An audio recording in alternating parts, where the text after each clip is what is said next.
ये कहानी है भगवान श्री जगन्नाथ और उनके भक्त दासिया की।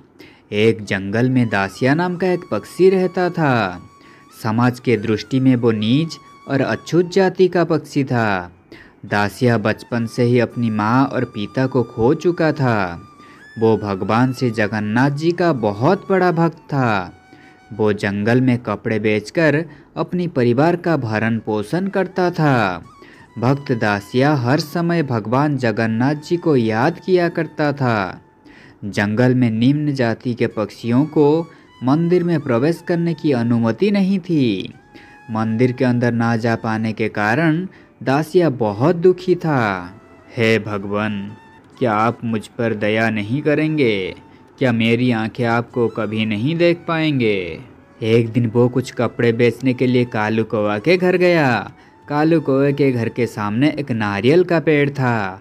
नारियल देखकर दासिया के मन में नारियल से जगन्नाथ जी को अर्पित करने की इच्छा जागृत हुई। उसने कालू कौवा से कहा, क्या आप मुझे एक नारियल दे सकते हैं? मैं इसे भगवान श्री जगन्नाथ जी को अर्पित करना चाहता हूँ। नारियल का जितना भी मूल्य होगा आप उसे कपड़े के मूल्य से काट लीजिएगा। कालू कौवा बहुत धूर्त और लालची था। उसने नारियल का कीमत बढ़ा दी और मन ही मन सोचने लगा, यह मूर्ख मुझे एक नारियल के बदले सारे कपड़े दे देगा। यहाँ तो मुनाफा ही मुनाफा है। कालू कौवे ने एक नारियल के बदले दासिया से सारे कपड़े खरीद लिए। आखिर दासिया कपड़े की कीमत से श्री जगन्नाथ जी को चढ़ाने के लिए एक नारियल घर ले गया। दासिया शांत और सरल स्वभाव का था। वो कपड़े बेचकर अपने परिवार का पेट पालता था। आज उसके पास अन्न खरीदने के लिए भी पैसे नहीं थे, क्योंकि कालू कौवे ने नारियल के बदले उसके सारे कपड़े खरीद लिए थे। आज उसके घर में सबको भूखा ही सोना पड़ेगा। इसके बाद भी वो दुखी नहीं था। अगली सुबह जंगल से एक ब्राह्मण पक्षी भगवान श्री जगन्नाथ जी को दर्शन करने के लिए पुरी जा रहा था। दासिया ने ब्राह्मण पक्षी के पास जाकर कहा, हे ब्राह्मण देवता, आप श्री जगन्नाथ जी के दर्शन के लिए पुरी जा रहे हैं ना? तो मैं आपको एक नारियल दे रहा हूँ। आप ये नारियल ले लीजिए। भगवान जी के दर्शन के बाद मेरा नारियल उन्हें अर्पित कर दीजिएगा। लेकिन मेरा आपसे एक अनुरोध है कि आप नारियल की भोग ना लगाकर नारियल को अपने हाथ पर रखकर गरुड़ स्तंभ के पास खड़े होकर भगवान से विनती कीजिएगा कि आपके भक्त दासिया ने आपके लिए नारियल भेजा है। अगर भगवान अपना हाथ बढ़ाकर ये नारियल स्वीकार करते हैं तो आप उन्हें नारियल दे देना, वरना इसे अपने साथ वापस ले आना। ये सुनकर ब्राह्मण आश्चर्यचकित रह गए। उन्हें विश्वास नहीं था कि भगवान हाथ बढ़ाकर नारियल ले लेंगे। लेकिन दासिया की भक्ति देखकर उन्होंने बिना उसे कुछ कहे उसके हाथ से नारियल ले लिए और पुरी के लिए निकल गए। उन्होंने वहां जाकर जगन्नाथ जी के दर्शन किए, भोग लगाए। उसी समय उन्हें दासिया की बातें याद आई। वो हाथ में नारियल लेकर गरुड़ स्तंभ के पास खड़े हो गए और बोले, हे कृपा निधान, ये नारियल आपकी भक्त दासिया ने आपके लिए भेजा है। उसने कहा है कि यदि आप ये नारियल अपने हाथ से नहीं लेंगे तो मैं इसे वापस ले जाकर उसे दे दूंगा।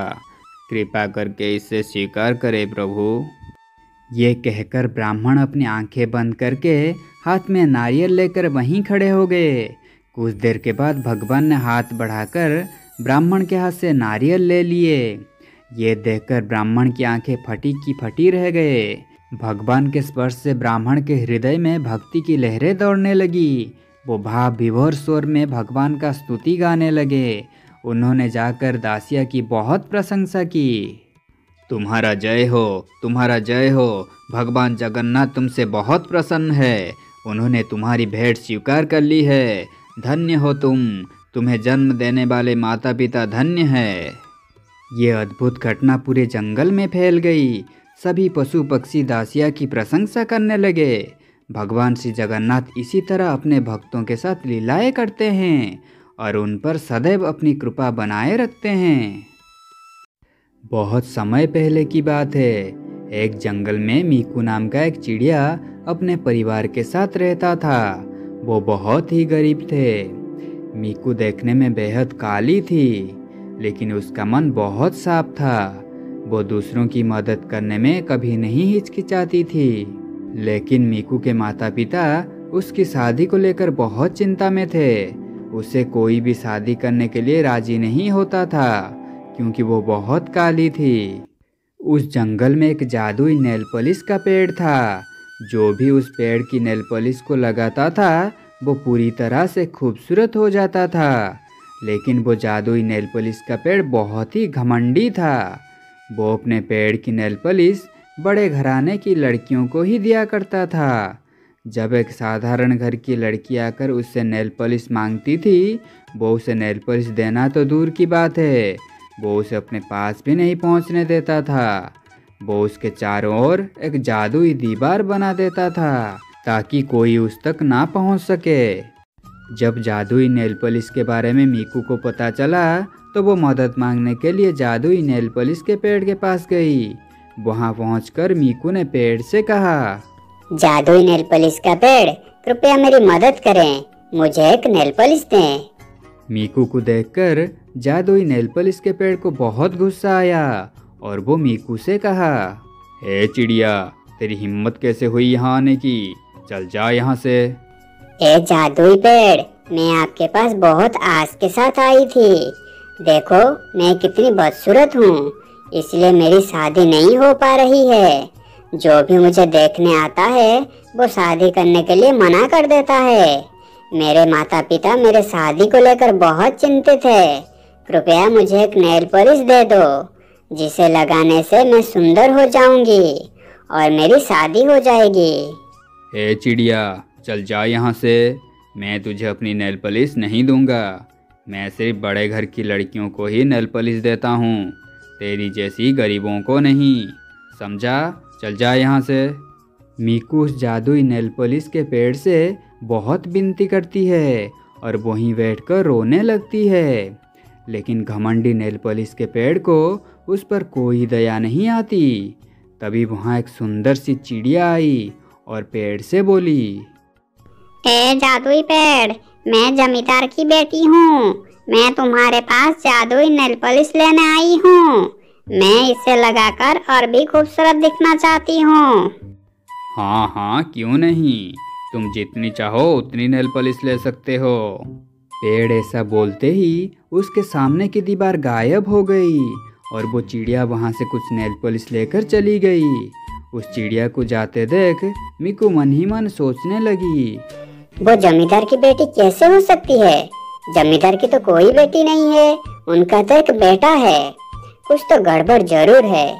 मुझे उसका पीछा करके देखना होगा कि ये कहाँ जा रही है। ये सोचकर मीकू उस चिड़िया का पीछा करने लगी। कुछ दूर जाने के बाद वो जंगल के एक गुफा में चली गई। ये देखकर मीकू सोचने लगती है, ये चिड़िया इस गुफा में क्या कर रही है?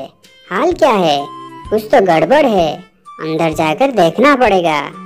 ऐसा सोचकर मीकू गुफा के अंदर चली जाती है। वहाँ वो चिड़िया एक चुड़ैल में बदल जाती है। उसके बाद वो चुड़ैल अपने हाथ पर नेल पॉलिश लगाने लगती है। जैसे ही वो अपने हाथों पर नेल पॉलिश लगाती है वो तुरंत एक खूबसूरत चिड़िया में बदल जाती है। ये जादुई पेड़ तो सच में बहुत शक्तिशाली है। अगर मैं उस जादुई पेड़ को जलाकर उसकी राख को खून में मिलाकर पीऊंगी तो मैं दुनिया का सबसे शक्तिशाली और सबसे सुंदर चुड़ैल बन जाऊंगी। हा हा हा हा हा। चुड़ैल की बात सुनकर मीकू बिल्कुल हैरान रह गई। अरे ये क्या? ये तो एक दुष्ट चुड़ैल है। मुझे जैसे भी उस पेड़ को बचाना होगा।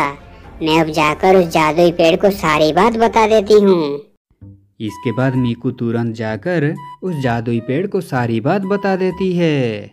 मैं तेरी किसी भी बात पर विश्वास नहीं करता। तू चली जा यहाँ से, मैं अपनी रक्षा खुद कर सकता हूँ।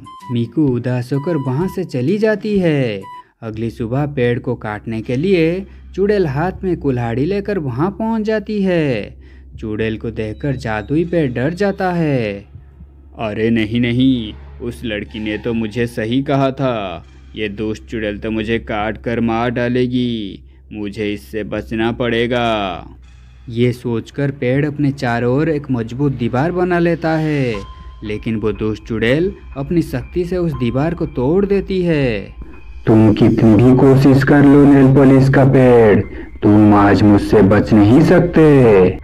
ये कहकर चुड़ैल उस पेड़ को काटने जाती है तो मीकू हाथ में एक मशाल और एक गुब्बारा लेकर वहां पहुंच जाती है। रुक जा दुष्ट चुड़ैल, खबरदार, अगर उस पेड़ को कुछ नुकसान किया तो मुझसे बुरा कोई नहीं होगा, मैं तुझे जलाकर मार डालूंगी। मीकू की ये बात सुनकर चुड़ैल जोर जोर से हंसने लगती है। हा हा हा हा हा, तू मुझे मारेगी बेवकूफ चिड़िया, तू शायद नहीं जानती कि मैं कितनी शक्तिशाली हूँ, तू मेरे साथ लड़ेगी। ऐसा कहकर चुड़ैल मीकू को मारने के लिए मीकू की ओर बढ़ने लगी। तभी मीकू अपने साथ लाई गुब्बारा चुड़ैल के ऊपर फेंक देती है। उस गुब्बारे में पेट्रोल था, जिसके वजह से चुड़ैल पूरी तरह से पेट्रोल में भीग जाती है। इसके बाद मीकू अपने साथ लाई मशाल चुड़ैल के ऊपर फेंक देती है। देखते ही देखते चुड़ैल जलकर मर जाती है। इसके बाद पेड़ को अपनी गलती का एहसास हो जाता है। वो मीकू से कहता है, तुम्हारा बहुत बहुत धन्यवाद चिड़िया, तुमने आज मेरी जान बचाई। मैंने तुम्हारे साथ बहुत बुरा व्यवहार किया है, इसलिए कृपया मुझे माफ़ कर दो। अब तुम जितनी चाहे उतनी नेल पॉलिश ले सकते हो। पेड़ की ये बात सुनकर मीकू बहुत खुश हो जाती है और जादुई नेल पॉलिश लेकर घर चली जाती है। घर पहुंचकर उसने हाथों पर जादुई नेल पॉलिश लगाई। जादुई नेल पॉलिश लगाते ही वो एक सुंदर चिड़िया में बदल गई। मीकू की सुंदर रूप को देखकर उसके माता पिता बहुत खुश हुए। उसके बाद मीकू की शादी एक बड़े और अच्छे घर में हो गई।